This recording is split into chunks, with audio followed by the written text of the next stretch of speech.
first topic of the day. Over the last 2 months, we've had 2 comic book movies come out that kind of were a little bit of a fizzle. One of them was an absolute disaster coming out of the gate. Oops. Other one looked kind of strong and then really fizzled out. Are comic book movies dead? Let's start this one off with you, Cody, because I know you have some strong opinions on this one and feelings as to the last 2 comic book movies we got. I like how you set me up as like the negative side, and then we're going to move on from there.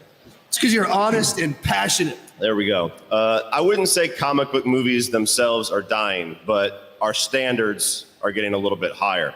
So for the longest time, Marvel was on this consistent streak where everything that they did, even if it was mediocre, it was like, but it was still pretty good. You know, we're still getting good comic book films.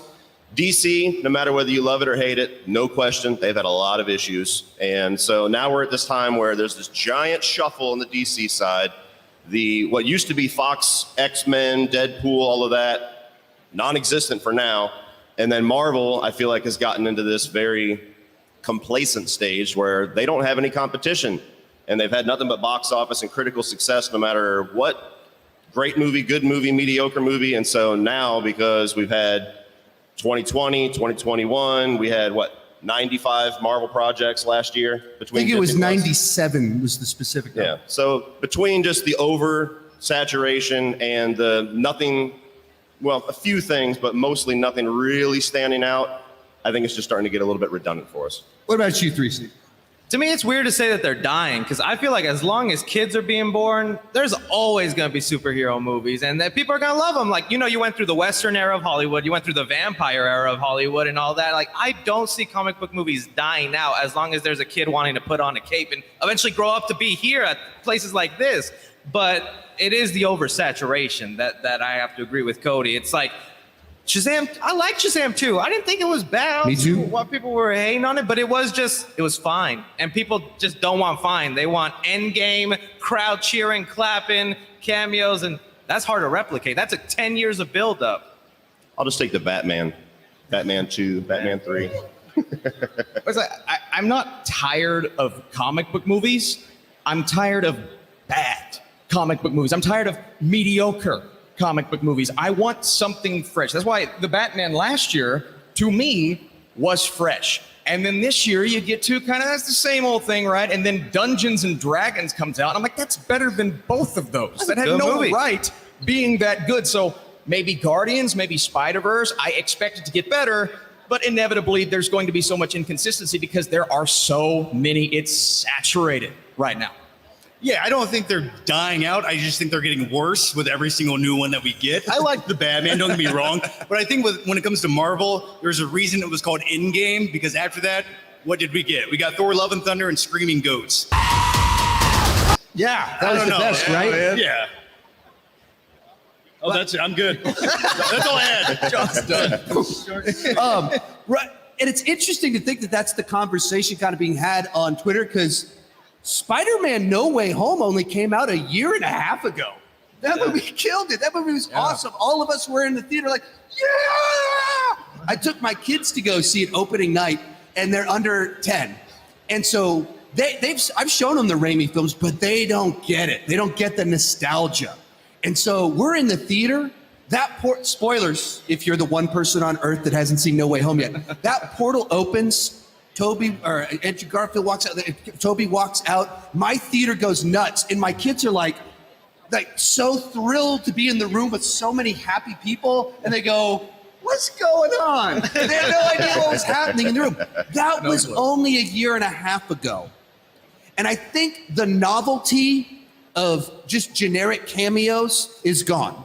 The novelty of CGI spectacle, it's gone. The novelty of team-ups, it's gone. Those of you that remember when Iron Man 2008 came out, post-credit scene, Nick Fury walks out. If you had read the Ultimates and he says Avengers Initiative, oh, my wife goes, why is Samuel Jackson suddenly in the movie? But everyone else, oh, just the novelty of that was incredible that they might do that. And then they pulled it off 10 years straight, escalating it. But that was 15 years ago. Well, to me, it's a trope thing. It's the shtick, right? Yeah. You had everyone coming together for the first time. Oh, that's really cool. What is it now? It's the multiverse. Everyone's got a variant of everyone, and now we have the Flash. And that could be the one to turn it around. But what if it's not the one to turn it around? So then it's like, oh, we're getting tired of the multiverse thing, right? So I like outlandish and different, but when you take that and you do it for 10 movies in a row, then it just becomes the same old thing. So what do you think they need to do to kind of raise the excitement again? To raise the excitement, honestly, Or is there a project you I think hate will? I hate the idea of like people said just reboot it after Endgame or whatnot, but like we all know Secret Wars is coming up, and comic book fans know that was almost a reset in the comics where they could bring Miles Morales into the main continuity, have him be there with Peter Parker who's not dead and whatnot. Like I feel needs to be some sort of reset because we got Fantastic Four coming up. I want to see Fantastic Four interact with Tony Stark, but you can't interact with his burial grave. That's not going to be a fun scene. I'd rather watch that than Quantumania. It's hard to say like what would fix it because even I don't know. But in Kevin Feige, I do trust.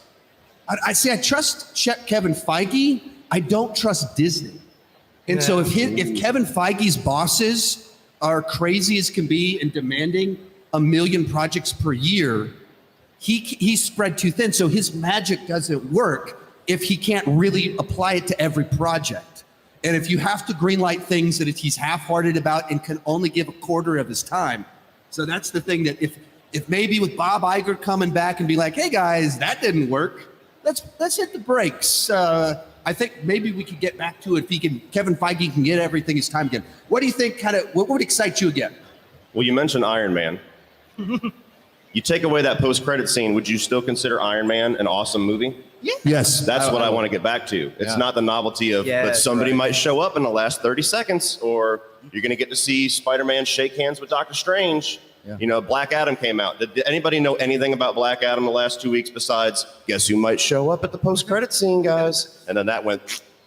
So my hope is that they go back to just telling great stories and not worrying about going epic scale, not worrying about multiverse, not worrying about 50% of the movie's a good story, 40% of it is set up for the next 5 years, and 10% of it is cameos. So that's what I'm hoping. I'm hoping James Gunn comes into DC, gets back to storytelling, and then we get the reverse to where DC wanted to copy Marvel for a while, and now Marvel is going to go, oh, so stories is where you guys want. Elseworld stuff, that works. Okay, cool. Rated R Marvel films. Yeah. I'll say this, as much as I've been complaining about comic book movies, I'm just talking about the last two that came out. Yeah. Look at the next three we're getting. Guardians of the Galaxy Volume 3, Across the Spider-Verse, and The Flash. And those are like my three most anticipated movies of the rest of the year. So as much as I'm complaining about some of this stuff, it's just they've had a little bit of a soft spot. A couple, especially Marvel last year, had a bad year. Guardians, that can turn it around. Across the Spider-Verse, that can turn it around. Well, they are slowly implementing changes, right? They pushed back the Marvel 6 months. There some people that used to be a part of the That's MCU. your most anticipated. It's not, but maybe. I mean, maybe they pushed it back because it's terrible, but maybe they pushed it back because they want to work on the visual effects, and we don't need a repeat of the quantum realm in Quantumania. So that's kind of my hope. They're doing this for a purpose, and maybe it works out. Maybe it doesn't. Yeah, I'm kind of hoping with like the box office flop of Black Adam, they return to form. Maybe they're going to learn from their mistakes and fix them along the way. That's my only hope.